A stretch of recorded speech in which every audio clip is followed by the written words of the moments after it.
ಶ್ರೀ ಸದ್ಗುರು ಮಹಿಮೆ ಅಧ್ಯಾಯ 114 ಮಹಾಚೇತನ. ಶ್ರೀ ಗುರು ವೆಂಕಟಾಚಲ ಶರಣ ಪ್ರಪದ್ಯೆ. ಈ ಅಧ್ಯಾಯದಲ್ಲಿ ಚರಣದಾಸರು ಹೀಗೆ ಹೇಳಿದ್ದಾರೆ. ಗುರು ಕರುಣಾಮೂರ್ತಿ, ನಂಬಿದ ಭಕ್ತರುಗಳನ್ನು ಭವಬಂಧನದಿಂದ ಬಿಡಿಸಲು ಸದ್ಗುರು ಸದಾ ಕಾಯುತ್ತಿರುವನು. ಕರ್ಮಕ್ಷಯವಾಗದೆ ಗುರು ದರ್ಶನ ದುರ್ಲಭ ದೊರೆಯುವುದು. ಒಮ್ಮೆ ಗುರುನಾಥರು ಇದ್ದಕ್ಕಿದ್ದಂತೆಯೇ ಮನೆಯಿಂದ ಹೊರಟು ಊರೊಳಗಿನ ಒಬ್ಬ ಭಕ್ತರ ಮನೆಗೆ ಹೋದರು. ಅಲ್ಲಿದ್ದ ಒಬ್ಬ ವೃದ್ಧೆಯನ್ನು ಕರೆದು ಹೀಗೆ ಹೇಳಿದರು. ಅಮ್ಮ, ನಿನ್ನ ಕೈಯಿಂದ ಊಟ ಮಾಡುವ ಆಸೆಯಾಗಿದೆ. ನನಗೆ ಹಸಿವಾಗುತ್ತಿದೆ, ಊಟ ಹಾಕು ತಾಯಿ ಎಂದು ಹೇಳಿ ತಟ್ಟೆ ತೆಗೆದುಕೊಂಡು ಅವರ ಕೈಯಿಂದ ಊಟ ಹಾಕಿಸಿಕೊಂಡು ಊಟ ಮಾಡಿ ಕೈ ಮುಗಿದು ಅಲ್ಲಿಂದ ಹೊರಟು ಮನೆ ಸೇರಿದರು. ಅದಾಗಿ 10 ನಿಮಿಷಗಳಲ್ಲಿ ಆ ವೃದ್ಧೆ ದೇಹ ಬಿಟ್ಟರು ಎಂಬ ವಿಷಯ ತಿಳಿದು ಬಂತು. ಆಗ ಜೊತೆಯಲ್ಲಿದ್ದ ಭಕ್ತರು ಹೀಗೆ ಕೇಳಿದರು. ಗುರುನಾಥರೇ, ಇದೇನಿದು? ಈ ವಿಚಾರ ನಿಮಗೆ ಮೊದಲೇ ತಿಳಿದಿತ್ತೇ? ಗುರುನಾಥರು, ಹೌದಯ್ಯ, ಗೊತ್ತಿತ್ತು. ಆಕೆಗೆ ಸದ್ಗತಿ ಕಾಣಿಸಬೇಕಿತ್ತು. ಅದಕ್ಕಾಗಿ ಆಕೆಯ ಕೈಯಿಂದ ಊಟ ಮಾಡಿ ಬಂದೆ. ಮತ್ತೊಮ್ಮೆ ಇಬ್ಬರು ಸ್ನೇಹಿತರು ಬೆಂಗಳೂರಿನಿಂದ ಅದ್ವೈತ ಪೀಠದ ಯತಿಗಳ ದರ್ಶನಕ್ಕಾಗಿ ಹೊರಟಿದ್ದರು. ಬಸ್ಸಿನಲ್ಲಿ ಸ್ನೇಹಿತರಿಂದ ಗುರುನಾಥರ ಬಗ್ಗೆ ತಿಳಿದು ಮಾರ್ಗ ಮಧ್ಯದಲ್ಲಿ, ಅಂದರೆ ಸಖರಾಯಪಟ್ಟಣದಲ್ಲಿ ಇಳಿದು ನೇರವಾಗಿ ಗುರುನಿವಾಸಕ್ಕೆ ಬಂದರು. ಅವರ ಮನೆ ಬಾಗಿಲು ಪ್ರವೇಶಿಸುವ ಮೊದಲೇ ಗುರುನಾಥರು ಅವರಿಗೆ ಹೀಗೆ ಹೇಳಿದರು. ನೀವು ಅದ್ವೈತ ಪೀಠದ ದರ್ಶನಕ್ಕಾಗಿ ಹೊರಟವರು. ಅರ್ಧದಲ್ಲಿ ಇಳಿದು ಇಲ್ಲಿಗೆ ಬಂದಿರುವಿರಿ. ಅದು ಕೂಡದು. ಮೊದಲು ಆ ಯತಿಗಳ ದರ್ಶನವಾಗಬೇಕು. ಆನಂತರ ಇಲ್ಲಿಗೆ ಬನ್ನಿ, ನಾನು ಸಿಗುತ್ತೇನೆ ಎಂದರು. ತನ್ನ ಪ್ರತಿ ನಡೆಯನ್ನು ನೋಡಿದ ಕ್ಷಣದಲ್ಲೇ ಹೇಳಿದ ಗುರುನಾಥರನ್ನು ಕಂಡು ಆ ವ್ಯಕ್ತಿ ಆಶ್ಚರ್ಯಚಕಿತರಾದರು. ಬಳಿಕ ಗುರುನಿವಾಸದಲ್ಲಿ ಆಹಾರ ಸೇವಿಸಿ ಅಲ್ಲಿಂದ ಮೊದಲು ನಿಗದಿಯಾದಂತೆ ಅದ್ವೈತ ಪೀಠದ ಗುರುಗಳ ದರ್ಶನ ಮಾಡಿ ಮರುದಿನ ಸಖರಾಯಪಟ್ಟಣಕ್ಕೆ ಬಂದರು. ಆದರೆ ಅದೇನು ವಿಧಿಯೋ, ಅವರಿಗೆ ಅಂದು ಗುರುನಾಥರ ದರ್ಶನವಾಗಲೇ ಇಲ್ಲ. ಗುರುನಾಥರು ಯಾವುದೇ ಸಮಸ್ಯೆಯನ್ನು ತಾನು ಪರಿಹರಿಸಿದೆ ಎಂದು ಯಾವತ್ತೂ ಹೇಳುತ್ತಿರಲಿಲ್ಲ. ಎಲ್ಲವನ್ನೂ ಗುರುವಿಗೆ ಸಮರ್ಪಿಸಿ ಬದುಕಿದ್ದರು. ಇಲ್ಲಿ ಆ ಮಹಾಚೇತನದ ವಿನಯ ಹಾಗೂ ಸರಳತೆ ಎಲ್ಲ ಕಾಲಕ್ಕೂ ಮಾದರಿಯಾಗಿ ನಿಲ್ಲುತ್ತದೆ. ಶ್ರೀ ಗುರು ವೆಂಕಟಾಚಲ ಶರಣ ಪ್ರಪದ್ಯೆ. ಅಧ್ಯಾಯ 115 ಕರ್ಮದಂತೆ ಫಲ. ಶ್ರೀ ಗುರು ವೆಂಕಟಾಚಲ ಶರಣ ಪ್ರಪದ್ಯೆ. ಈ ಅಧ್ಯಾಯದಲ್ಲಿ ಚರಣದಾಸರು ಹೀಗೆ ಹೇಳಿದ್ದಾರೆ. ಸಾಮಾನ್ಯವಾಗಿ ಚುನಾವಣೆಯ ಕಾಲದಲ್ಲಿ ಅಭ್ಯರ್ಥಿಗಳು ರಾಜಕೀಯ ಪಕ್ಷಗಳ ಮುಖಂಡರುಗಳು ಗುರುನಾಥರ ಆಶೀರ್ವಾದ ಪಡೆಯಲು ಬರುವುದು ಮಾಮೂಲಿಯಾಗಿತ್ತು. ಹೀಗೆ ಒಮ್ಮೆ ರಾಷ್ಟ್ರೀಯ ಚುನಾವಣಾ ಸಂದರ್ಭ. ರಾಷ್ಟ್ರೀಯ ಪಕ್ಷದ ಸ್ಥಳೀಯ ಮುಖಂಡರುಗಳು ಒಟ್ಟಾಗಿ ರಾಜಕೀಯ ಭವಿಷ್ಯ ತಿಳಿಯಲು ಹಾಗೂ ಆಶೀರ್ವಾದ ಪಡೆಯಲು ಗುರುನಿವಾಸಕ್ಕೆ ಬಂದರು. ಸಾಮಾನ್ಯವಾಗಿ ಗುರುನಾಥರು ಭಾವ ಪರಿಶುದ್ಧತೆಗೆ ಪ್ರಾಮುಖ್ಯತೆ ನೀಡುತ್ತಿದ್ದರೇ ವಿನಃ ಬಾಹ್ಯ ಶುದ್ಧತೆ ಹಾಗೂ ಸ್ಥಾನಮಾನಗಳಿಗಲ್ಲ. ಅಂದು ಬಂದ ಜನರು ಗುರುನಾಥರಲ್ಲಿ ಹೀಗೆ ಕೇಳಿದರು. ಗುರುಗಳೇ, ನಮ್ಮ ಪಕ್ಷದ ಗೆಲುವು ನಿಶ್ಚಿತವೇ? ಹಾಗೂ ನಮ್ಮ ಪಕ್ಷದ ನಿಯೋಜಿತ ಅಭ್ಯರ್ಥಿ ಪ್ರಧಾನಿಯಾಗುವುದು ಖಂಡಿತವಲ್ಲವೇ? ನಾವು ವಿಜಯ ಯಾತ್ರೆಗೆ ಸಿದ್ಧ ಮಾಡಿಕೊಳ್ಳಬಹುದಲ್ಲವೇ?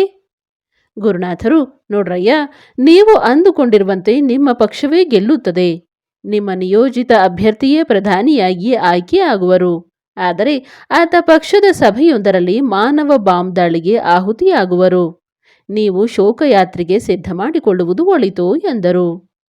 ಗುರುನಾಥರ ನೇರ ನಡೆನುಡಿಯ ಅರಿವಿದ್ದ ಅವರು ಎದುರು ಮಾತಾಡಲು ಅಥವಾ ಪ್ರಶ್ನಿಸಲು ಧೈರ್ಯ ಸಾಲದೆ ಅಲ್ಲಿಂದ ಹೊರಟು ಹೋದರು.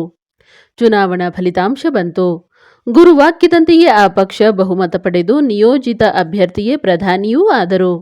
ಆದರೆ ಕೆಲವು ತಿಂಗಳಲ್ಲಿ ಆ ಪ್ರಧಾನಿಗಳು ಭಾಗವಹಿಸಿದ್ದ ಸಭೆಯೊಂದರಲ್ಲಿ ಮಾನವ ಬಾಂಬ್ ಸ್ಫೋಟಗೊಂಡು ಅವರ ದೇಹ ಗುರುತೇ ಸಿಗದಂತೆ ಛಿದ್ರ ಛಿದ್ರವಾಗಿ ಹೋಯಿತು. ಗುರುವಾಕ್ಯ ಘಟಿಸಿತ್ತು.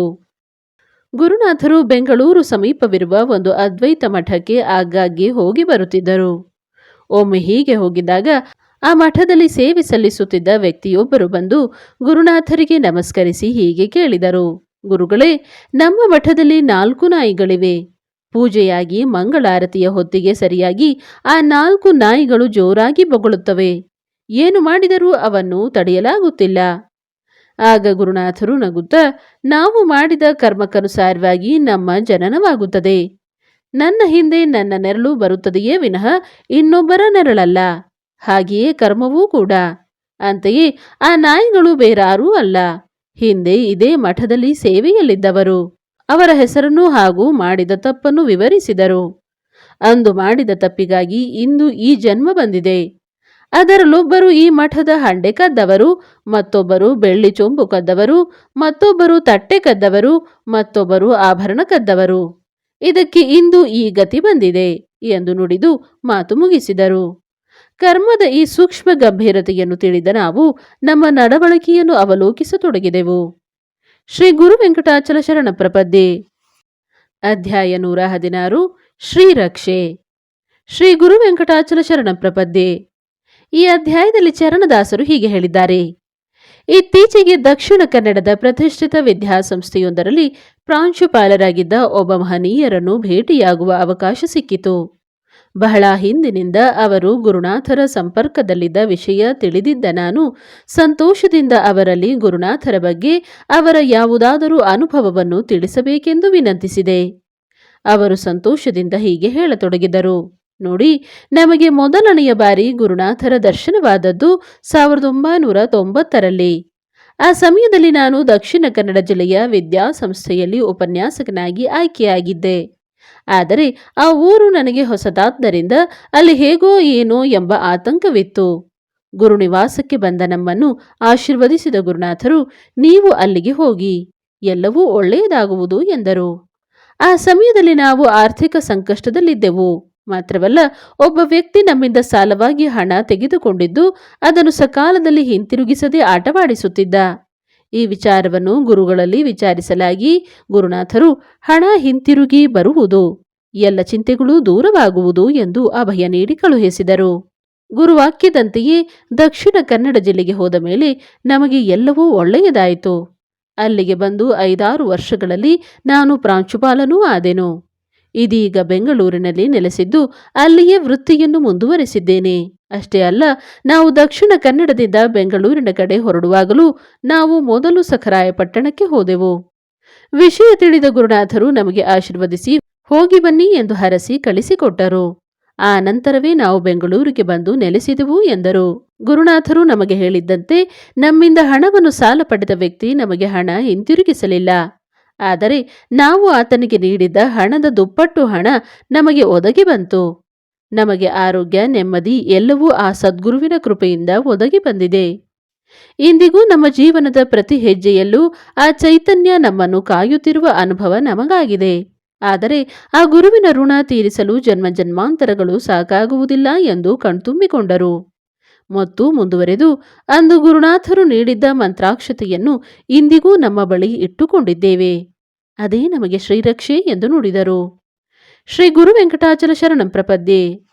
ಅಧ್ಯಾಯ 117. ಗುರುವಂದನೆ. ಶ್ರೀ ಗುರು ವೆಂಕಟಾಚಲ ಶರಣ ಪ್ರಪದ್ಯೆ.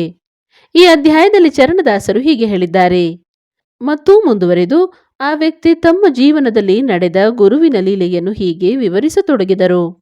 ಸ್ವಾಮಿ, ನಾನು ಸುಮಾರು 2007-2008ರವರೆಗೂ ಅದೇ ವಿದ್ಯಾಲಯದಲ್ಲಿ ಪ್ರಾಂಶುಪಾಲನಾಗಿ ಸೇವೆ ಸಲ್ಲಿಸುವ ಅವಕಾಶ ಒದಗಿತ್ತು. ಈ ನಡುವೆ ಓರ್ವ ವಿದ್ಯಾರ್ಥಿ ತನ್ನ ತಂದೆಯೊಡನೆ ಪ್ರವೇಶಕ್ಕಾಗಿ ನಮ್ಮ ವಿದ್ಯಾಸಂಸ್ಥೆಗೆ ಬಂದರು. ಅವರು ಸಖರಾಯಪಟ್ಟಣಕ್ಕೆ ಸಂಬಂಧಿಸಿದವರೆಂಬುದನ್ನು ತಿಳಿದ ನಾನು ಅವರನ್ನು ನನ್ನ ಚೇಂಬರ್ಗೆ ಕರೆಸಿದೆ. ಮಾತ್ರವಲ್ಲ, ಎಲ್ಲ ವಿದ್ಯಾರ್ಥಿಗಳಿಗೂ ಕಾರ್ಯಾಲಯದಲ್ಲೇ ಪ್ರವೇಶ ಪ್ರಕ್ರಿಯೆ ಮಾಡಿಸುತ್ತಿದ್ದ ನಾನು ಅವರಿಬ್ಬರಿಗೆ ನನ್ನ ಕಚೇರಿಯಲ್ಲೇ ಪ್ರವೇಶ ಪ್ರಕ್ರಿಯೆ ಮುಗಿಸಿದೆ. ಕಾರಣ, ಸಖರಾಯಪಟ್ಟಣ ಎಂಬ ಹೆಸರೇ ಚೈತನ್ಯದಾಯಕವಾದುದು. ಆ ಹುಡುಗನನ್ನು ಕರೆದು ಕೂರಿಸಿ ಸಖರಾಯಪಟ್ಟಣದ ವಿಚಾರವಾಗಿ ತಿಳಿಸುವಂತೆ ವಿನಂತಿಸಿಕೊಂಡೆ.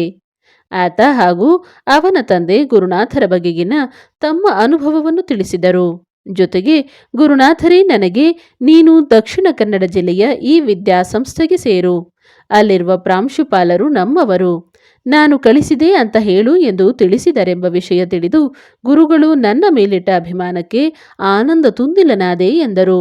ನಾನು ಆ ವಿದ್ಯಾಸಂಸ್ಥೆಯಲ್ಲಿ ಇದ್ದಷ್ಟು ಕಾಲವೂ ಆ ಹುಡುಗನನ್ನು ನಮ್ಮವನಂತೆಯೇ ನಡೆಸಿಕೊಂಡಿರುವೆ. ಅದಕ್ಕೆ ಕಾರಣ, ಆತ ನನಗೆ ಸಖರಾಯಪಟ್ಟಣದ ಪ್ರತಿನಿಧಿಯಾಗಿದ್ದ ಮತ್ತು ಆತನಲ್ಲೂ ಆಧ್ಯಾತ್ಮದ ಚೈತನ್ಯ ತುಂಬಿರುವುದನ್ನು ನಾನು ಗಮನಿಸಿದ್ದೆ. ಆ ಹುಡುಗ ಸದಾ ಸಾಧು ಸಂತರ ದರ್ಶನ ಮುಂತಾದ ಆಧ್ಯಾತ್ಮಿಕ ಚಟುವಟಿಕೆಗಳಲ್ಲಿ ತೊಡಗಿದ್ದು ಕಾಲೇಜಿನ ಹಾಜರಿ ಪ್ರಮಾಣ ಕಡಿಮೆ ಇರುತ್ತಿತ್ತು. ಆಗ ನಾನು ನಮ್ಮ ಉಪನ್ಯಾಸಕರನ್ನು ಕರೆದು, ನೋಡಿ, ಆ ಹುಡುಗ ದೇವರ ಸೇವೆಯಲ್ಲಿರುವವನು. ಕೇವಲ ಹಾಜರಿ ಕಾರಣವಾಗಿ ಅವನ ಪರೀಕ್ಷಾ ಪ್ರವೇಶವನ್ನು ತಡೆಯಬೇಡಿ ಎಂದು ಕೋರಿಕೊಂಡು ಆತ ಪರೀಕ್ಷೆಗೆ ಕೂರಲು ಅನುವು ಮಾಡಿಕೊಟ್ಟೆ. ಇಂದು ಆ ವಿದ್ಯಾರ್ಥಿ ಇಂಜಿನಿಯರ್ ಆಗಿರುವನು ಮಾತ್ರವಲ್ಲ, ಸದ್ಗುರುವಿನ ದಾರಿಯಲ್ಲೇ ಸಾಗಿ ತನ್ನ ಸರಳತೆ ಹಾಗೂ ಸಾಧನೆಯಿಂದ ನಾಡಿನಲ್ಲಿ ಉತ್ತಮ ಹೆಸರು ಪಡೆದಿರುವನು.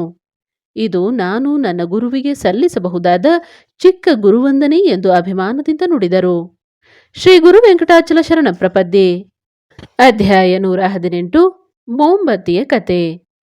ಶ್ರೀ ಗುರು ವೆಂಕಟಾಚಲ ಶರಣ ಪ್ರಪದ್ಯೆ. ಈ ಅಧ್ಯಾಯದಲ್ಲಿ ಚರಣದಾಸರು ಹೀಗೆ ಹೇಳಿದ್ದಾರೆ. ಆ ಪ್ರಾಂಶುಪಾಲರನ್ನು ಇನ್ನಷ್ಟು ವಿಚಾರವನ್ನು ತಿಳಿಸಬೇಕೆಂದು ವಿನಂತಿಸಲು ಅವರು ಹೀಗೆ ಹೇಳತೊಡಗಿದರು.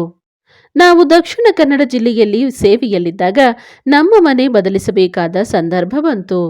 ಆ ವಿಚಾರವನ್ನು ಗುರುಗಳಿಗೆ ತಿಳಿಸಲಾಗಿ ಗುರುನಾಥರು, ಆಗಬಹುದು, ಒಳ್ಳೆಯದಾಗುವುದು.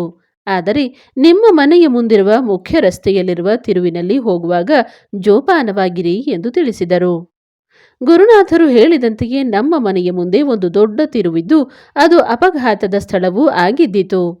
ಗುರುನಾಥರು ನಾವು ಪ್ರತಿ ಹೆಜ್ಜೆ ಇಡುವಾಗಲೂ ನಮ್ಮನ್ನು ಕಾಯುತ್ತಿರುವರೆಂಬ ನಂಬಿಕೆ ನಮಗೆ ಇನ್ನಷ್ಟು ದೃಢವಾಯಿತು.